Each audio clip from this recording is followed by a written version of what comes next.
Yeah. We went to play cards in the neighborhood. We were friendly. We had a lot of friends. We were 8 businessmen, youngest. Every Tuesday night we had a poker game. Saturday night we went with the family to a different house, and they all had grandpas and grandmas. Our children didn't have any, and they were missing.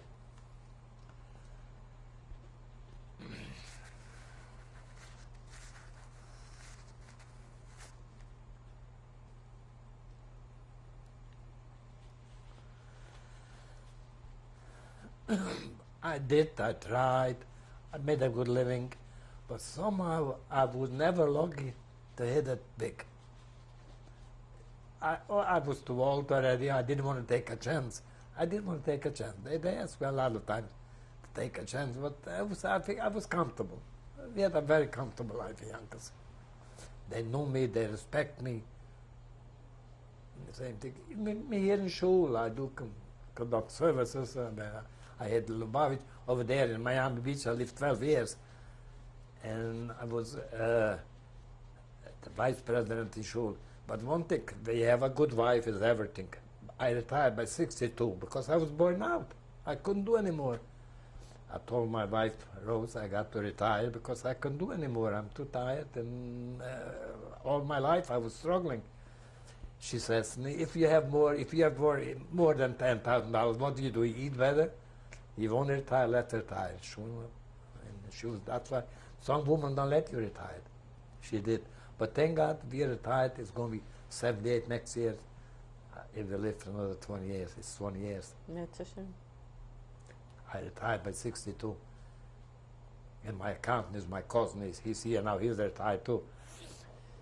I told him I want to retire, and he agreed with me. He says, in the long run, you make it up. You get 20% less, but in the long run, you make it up. Sure enough. Do you often think about the Holocaust? I tell you the truth, I don't want to think. I don't want to go in. You see me here when I don't go into any Holocaust occasions. You never see me going, because I don't want to upset myself. I never go when they have an occasion on the Holocaust. I never go. What about nightmares? Who? Nightmares. From the beginning I had nightmares. When you say from the beginning, when I came to this country. What kind of nightmares? And I said that they're yelling, assassin, killing people, sewing people, and that train in the Salas pills, the voice pink, that Salas pills. That was the worst thing wherever, and nobody left there practically. I don't know, they all open. That was a Vernichtungslager. They said open, the German, they were no secret. It was a Vernichtungslager, Salas. But somehow they couldn't vernicht enough. You see, that's why Salas, you see, it wasn't big enough, like for 6 million Jews, and that's why they built Auschwitz in Stutthof, and who knows what else. That was special day when once you burned to Salas, we built it up, and then for the next future, but somehow it didn't work out. It died out. I don't know why. Why did it die out? I don't know. There must be a reason why they gave up Salas. Maybe not enough died over there or something. They were hanging over there. The poor guys, they're killing. In the winter, the whole winter, they couldn't bury it because it's 42 below zero. They put the people over there in a pile, a big pile, and with a whole thing. In the spring, we had to go bury them. They were special. They made a commando, not me. I wasn't there anymore after I went to the ghetto. But they created a commando, and they were burying the people. Probably they were burying himself too. Because when I left there was some people left the Salaspils. Not many, but some people are left. And they worked on ice in Salaspils. You know, the whole shit was on Salaspils on the water. And Dina, they call it in international map. It's a Dina. It's in Riga, a big, like a lake, like they have it here in what you call it, the Hudson River, and something like that, or the Biscayne Bay. And that was Salaspils. In the wood they carve out the water was running and the ice was so thick. The whole machine is in hold hundreds of people. Must be. And there was 42 below zero. Then the ice started to crack. The ship was away. They went to the back. It's left some. The young people were left like I was. They used to the troubles. To me, no, I couldn't complain about my parents. My parents would give me everything what I wanted, but they didn't have any. But my father died young, and they didn't have any. But I couldn't complain. They gave us all the love that they could. They gave us all the love that they could. I come from a good family, nice family. Poor. That's the only thing. Poor. But the minute I hit Prague, I worked myself up, and it was so good. Prague. I still my thin memories. Prague.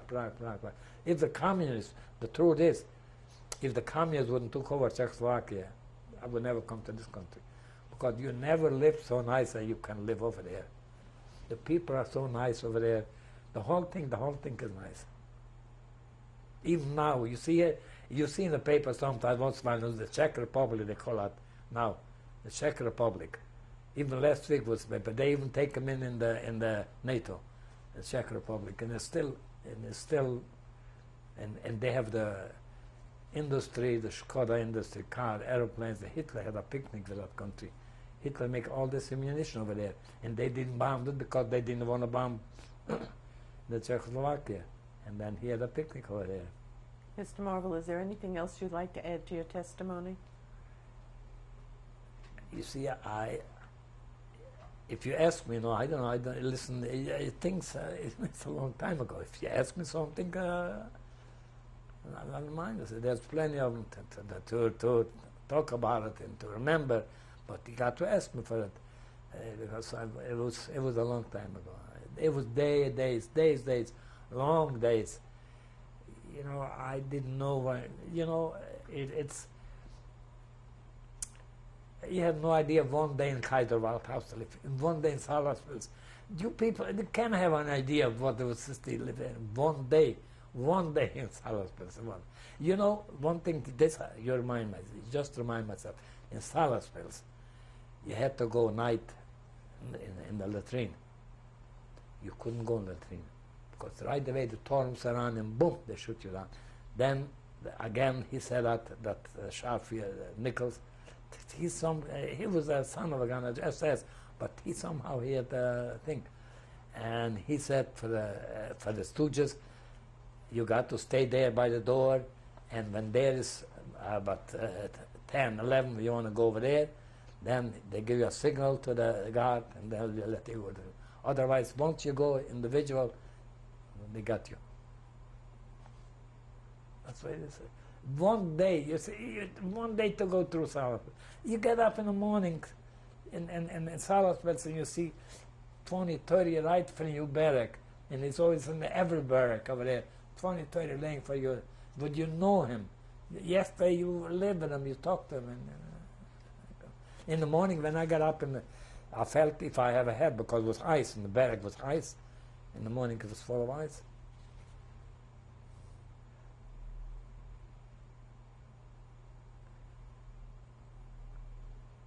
And yet, when I came here, I didn't have the guts to face a German and to ask for money. I was so isolated from the Germany. And now when they ask them, they tell me, well, you don't need it.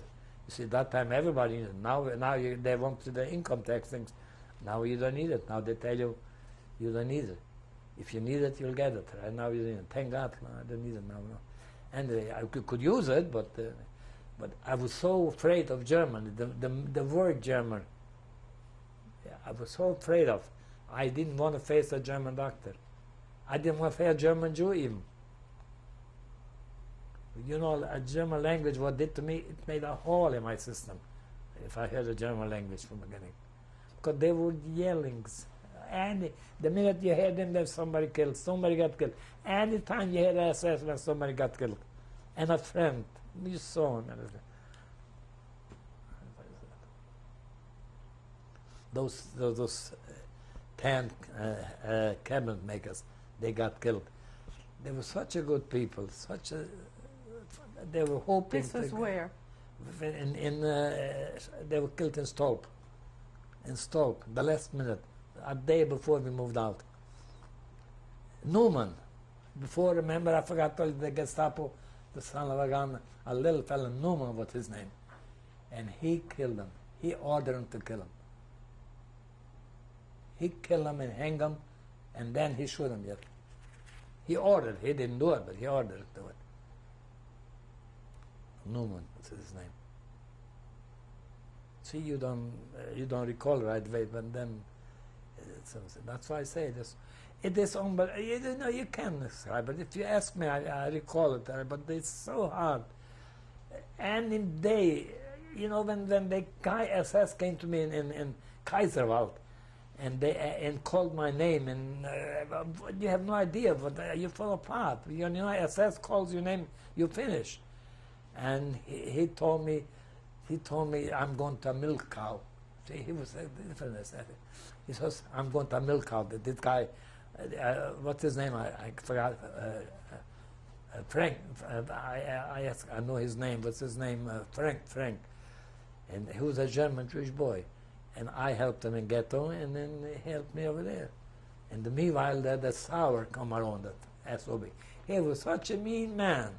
He killed so many thousands of Jews. He was the head of the Kaiserwald. Over there, they killed maybe millions of people. Over there, he killed all the Latvian, also Russian people that there. And yet, he told me he's going to send me to Reichsbank. He asked me first, the family. I told him my life. Well, what can you do?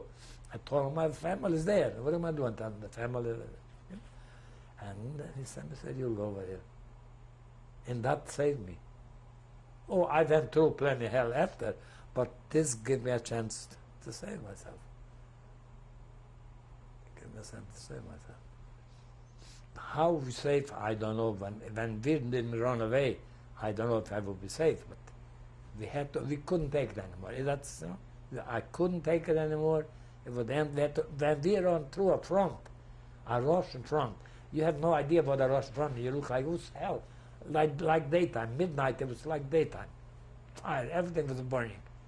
And we couldn't care less. We went through it, right, they were shooting left and right. I was so bitter, all of us, we were so bitter we couldn't care. And that poor woman there, I felt so sorry.